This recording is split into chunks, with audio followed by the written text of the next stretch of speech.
নমস্কার বন্ধুরা, মিঠুস ওভেনে আপনাদের সবাইকে স্বাগত জানাই।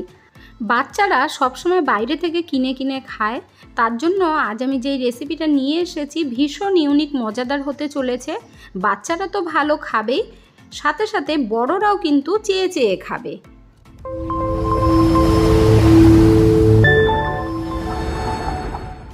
রেসিপিটা তৈরি করার জন্য এখানে রিফাইন্ড অয়েল নিয়েছি 2 চামচ, ঢেলে দিলাম বাটির মধ্যে। দিয়ে দিচ্ছি স্বাদ মতো নুন।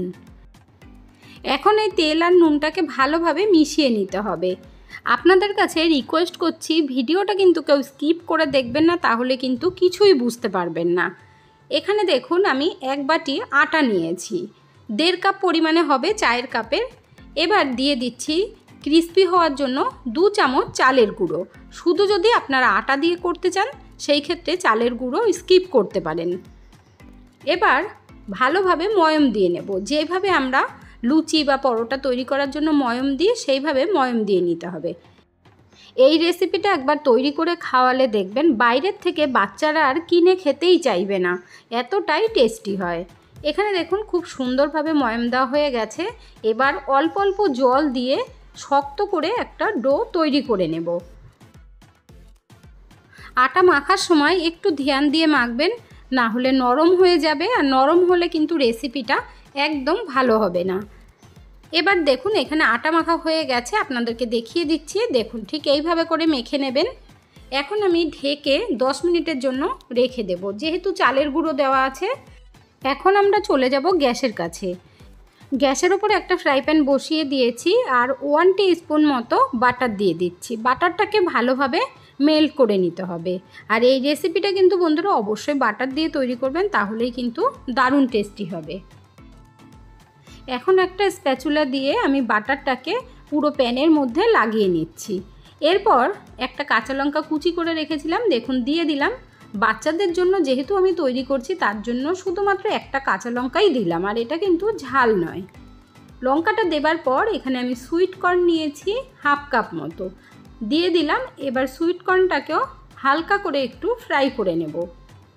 এখানে আমি যেই সবজিগুলো অ্যাড করব এগুলো কিন্তু একদম নরম করলে একেবারেই ভালো লাগবে না। এখানে আমি 1 কাপ পরিমাণে কুচিয়ে রাখা গাজর দিয়ে দিলাম, 1/2 কাপ পরিমাণে ক্যাপসিকাম কুচি দিয়েছি, আর দিয়ে দিচ্ছি একটা পেঁয়াজ কুচি। এবার হালকা হালকাভাবেই নাড়াতে হবে, আর ক্রাঞ্চি ভাব থাকবে, তবেই কিন্তু খেতে ভীষণ ভালো লাগবে। বন্ধুরা আজকের এই মজাদার ইউনিক রেসিপিটা যদি আপনাদের ভালো লেগে থাকে তাহলে আমার চ্যানেলটিকে অবশ্যই সাবস্ক্রাইব করবেন, পাশে থাকা বেল আইকনটি দাবিয়ে দেবেন, সবার সাথে শেয়ার করবেন, একটা লাইক করতে ভুলবেন না কিন্তু। এখানে দেখুন সবজিগুলো মেশানোর পর 1 কাপ পরিমাণে কুচিয়ে রাখা বাঁধাকপি দিয়েছি। এখন এই বাঁধাকপিটা দেওয়ার পরে ভালোভাবে মিশিয়ে দিতে হবে সবজিগুলোর সাথে। এটা কিন্তু ভীষণ হেলদি একটা রেসিপি বন্ধুরা, আপনারা দেখলেই বুঝতে পারবেন পুরো ভিডিওটা। এবার দিয়ে দিচ্ছি চাট মশলা 1 টেবিল স্পুন। নুন দেওয়ার দরকার নেই, চাট মশলাতেই হয়ে যাবে। দিয়ে দিলাম 1/2 টিস্পুন মতো গোলমরিচের গুঁড়ো। এবার এই মশলাগুলো ভালোভাবে মিশিয়ে নিতে হবে, আর কোনো মশলা দেওয়ার দরকার নেই।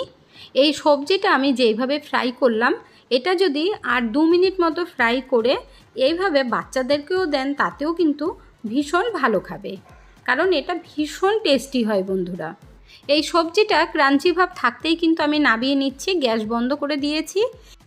আলু ভাজার জন্য গ্যাসের ওপরে ছোট্ট একটা প্যান বসিয়ে দিয়ে আলুগুলো দিয়ে দিচ্ছি। তেলটা কিন্তু ভালোভাবে গরম করে নিতে হবে, আর এই আলুটা লাল লাল করে ভেজে নেব।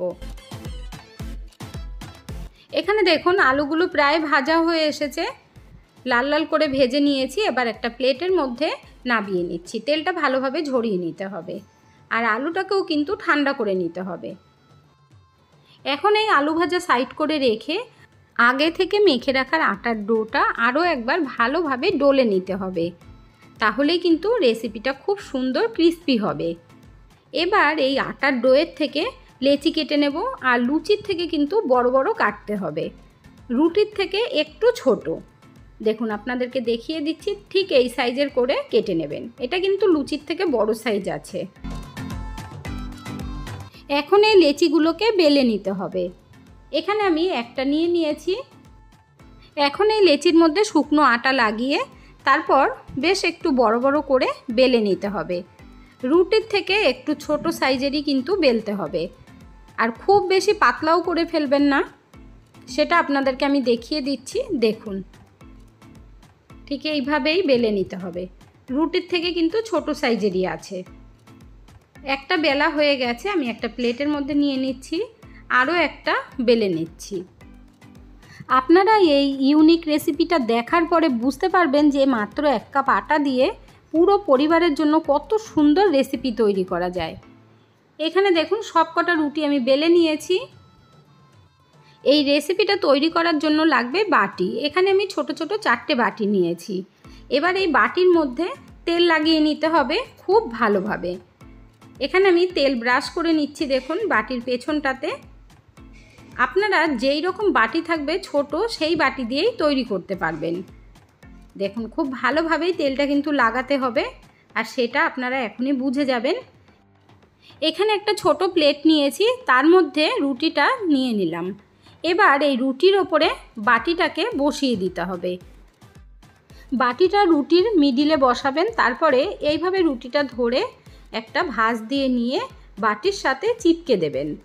দেখুন আপনাদের যাতে বুঝতে কোনো রকম অসুবিধে না হয়, তার জন্য কিন্তু আমি কাজটা খুব আস্তে আস্তে করে দেখাচ্ছি। এইভাবে একবার তৈরি করে খাওয়ালে বাইরের থেকে কিনে খেতেই চাইবে না, এতটাই ভালো লাগে। এখানে দেখুন খুব সুন্দরভাবেই কিন্তু রুটিটাকে আমি ভাঁজ করে বাটির মধ্যে লাগিয়ে নিচ্ছি। একটা বাটিতে এইভাবে একবার তৈরি করে নিলে দ্বিতীয়টা তৈরি করতে আর কোনো রকম অসুবিধেই হবে না।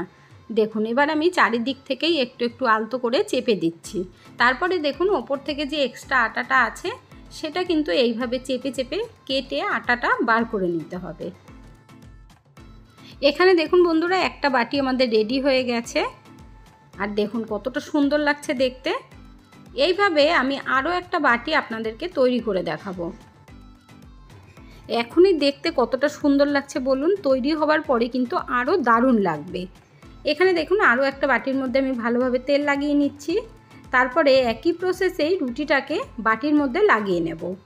বন্ধুরা অবশ্যই কিন্তু আপনারা এইভাবে একবার তৈরি করবেন, তারপরে কমেন্ট করে জানাবেন যে আজকের রেসিপিটা আপনাদের কেমন লাগলো। আর এই বাটির মধ্যে রুটিটা আটকানো কিন্তু ভীষণ সোজা বন্ধুরা, কোনো রকম কিন্তু অসুবিধা হয় না। এখানে দেখুন আরও একটা বাটি তৈরি করা হয়ে গেছে। আটার এক্সট্রা অংশটা কিন্তু তুলে নিয়েছি, আর এই একইভাবে আমি 4টে বাটি রেডি করে নিয়েছি। এবার চলে যাওয়া যাক গ্যাসের কাছে। আগে থেকেই কড়াইতে বেশি করে তেল দিয়ে গরম করে নিয়েছি। তারপর দেখুন এইভাবে বাটি বসিয়ে দিলাম, আরও একটা বাটি বসিয়ে দিচ্ছি। দুটো বাটি একসাথে বসিয়ে দেখুন হাতা দিয়ে এইভাবে ওপর থেকে তেল দিয়ে দিতে হবে। আর এখানে দেখুন বন্ধুরা দুটো একসাথে করতে যাবেন না, আমি আপনাদেরকে দেখিয়ে দিচ্ছি যে দুটো করতে গিয়ে ভেঙে গেছিলো। তার জন্য আমি একটা একটা করে তৈরি করব, আর একটা তৈরি করলে কিন্তু খুব সুন্দরভাবে সহজভাবে হয়ে যায়। 3 থেকে 4 মিনিট সময় লাগে একটা বাটি ফ্রাই করে নিতে। দেখুন এই বাটিটা ফ্রাই করা হয়ে গেছে, তেল ঝরিয়ে তুলে নিলাম। একটা বাটি আমি আবারও তেলের মধ্যে দিয়ে দিচ্ছি। আর দেখুন কত সুন্দর লাগছে, এটা পরে আমাদের কাজে লাগবে। আবারও একইভাবেই দেখুন তেলটা বাটির মধ্যে দিয়ে দিয়েছি, আর দেখুন কত সুন্দরভাবে ছেড়ে যাচ্ছে। যখন বাটিটা খুব সুন্দরভাবে গরম হয়ে যায় না, তখন আপনি কিন্তু খুব সুন্দরভাবেই ছেড়ে যায়। দেখুন উল্টে পাল্টে বেশ লাল লাল করে ভেজে নিতে হবে। গ্যাসের ফ্লেমটাকে মিডিয়াম টু লো হিটে রেখে ভাজবেন, তাহলেই কিন্তু খুব সুন্দর মচমচে হবে। এখানে দেখুন আরও একটা ভাজা হয়ে গেছে। তেলটা ভালোভাবে ঝরিয়ে আমি একটা প্লেটের মধ্যে নামিয়ে নিলাম। এখানে কড়াইয়ের মধ্যে আরও একটা বাটি দিয়েছি, আর দেখুন কত সুন্দরভাবে ছেড়ে আসলো। ঠিক এইভাবে ভেজে নিতে হবে উল্টে পাল্টে। দেখুন আরও একটা ভাজা হয়ে গেছে। এবার আপনাদেরকে দেখিয়ে দিচ্ছি যে বাটিগুলো কতটা সুন্দর লাগছে। যেই বাটিটা তৈরি করতে গিয়ে ভেঙে গেছিল সেটাই শুনিয়ে দেব যে কতটা মচমচে হয়েছে। এবার এক পিস ভেঙে দেখিয়ে দিচ্ছি। দেখুন ভীষণ ক্রিস্পি হয়েছে, আর শুধু শুধুও কিন্তু এটা দারুণ লাগবে খেতে। প্রথমে এখন এই বাটিগুলোর মধ্যে টমেটো সস ভালোভাবে লাগিয়ে নেব। তার জন্য 1 চামচ করে দিয়ে দিচ্ছি। 3টে বাটির মধ্যে খুব ভালোভাবে লাগিয়ে নিতে হবে। আর বাচ্চারা কিন্তু টমেটো সস খেতে ভীষণ ভালোবাসে। সবকটা বাটির মধ্যে ভালোভাবে লাগিয়ে নিতে হবে। এখানে দেখুন সবকটা বাটির মধ্যে সস লাগিয়ে নিয়ে এবার আলু ভাজা দিয়ে দিচ্ছি। অল্প অল্প করে আলু ভাজাগুলো দিতে হবে। এমনিতেই বাচ্চারা আলু খেতেও ভীষণ ভালোবাসে। এবার আমি সবজি দিয়ে দিচ্ছি। 1 টেবিল স্পুন করে দিতে হবে। আপনারা আপনাদের আন্দাজ মতো দেবেন, তাহলেই হবে। দেখুন এই সবজিগুলো দিয়ে এইভাবে তৈরি করলে খুব ভালো লাগে খেতে। এখানে আমি চিজ গ্রেট করে রেখেছিলাম, এবার দেখুন ওপর থেকে দিয়ে দিচ্ছি।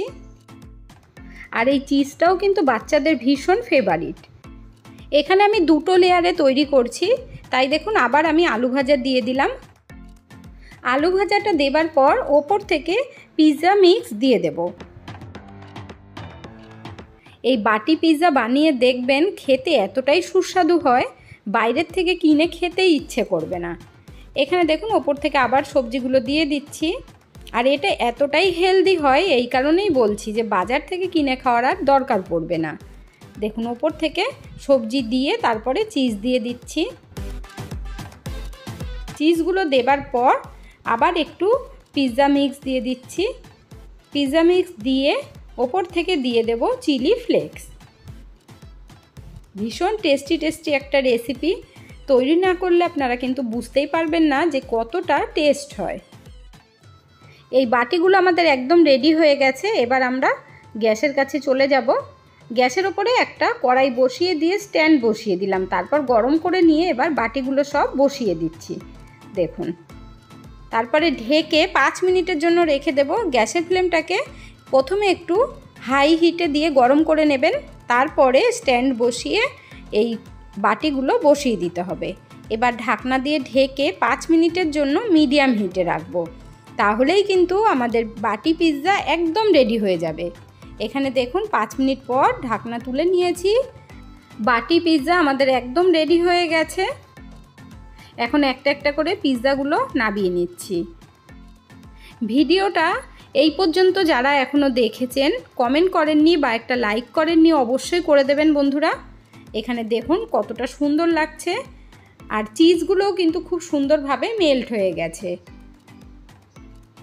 একটা একটা বাটি দিয়ে দেবেন, দেখবেন পেটটাও ভরে যাবে, বাচ্চারা খুশিও হয়ে যাবে। তাহলে দেখে নিলেন তো যে এক বাটি আটা দিয়ে বাড়ির সকলের জন্য কত সুন্দর বাটি পিৎজা তৈরি করা যায়। এবার এক পিস আমি ভেঙে আপনাদেরকে দেখিয়ে দিচ্ছি। আর দেখুন নিচটাও কিন্তু একটুও কালো হয়ে যায়নি।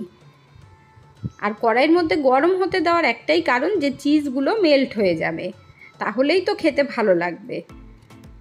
এতক্ষণ ধৈর্য ধরে ভিডিওটি দেখার জন্য অসংখ্য ধন্যবাদ। ভালো থাকবেন, সুস্থ থাকবেন। দেখা হচ্ছে পরের ভিডিওতে। Thank you.